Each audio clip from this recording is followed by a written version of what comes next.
যখন তোমার মৌতের সময় এসে যাবে, আমার মালিক ডাক দেবে, আজরাইল,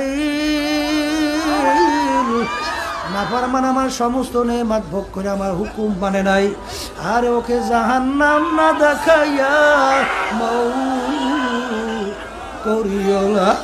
নাফরমান স্বপ্নের মতো দেখতে থাকবে, জাহান্নামের দরজাগুলা টাস টাস করে খুলে গেল। আল্লাহ জাহান্নামের সাপ বিচ্ছুগুলো এরকম হা করে তাকাইয়া রইছে, জাহান্নামের আগুন ধাউ ধাউ করে বলতে আছে। বাজার এই অবস্থা দেখা নাফরমানের রূহ তো বের হইতে যাবে না। আল্লাহ ওদিকে আসালাম আসবে, তার মাথা আসমানে, পাও তার জমিনে, এক হাত মাসে গিয়ে এক হাত মাগরিবে, দুনিয়া জোড়া তার শরীর। বাজার শরীরের ভিতরে লম্বা লম্বা কালো কালো কতগুলা পশম, প্রত্যেক পশমের গোড়া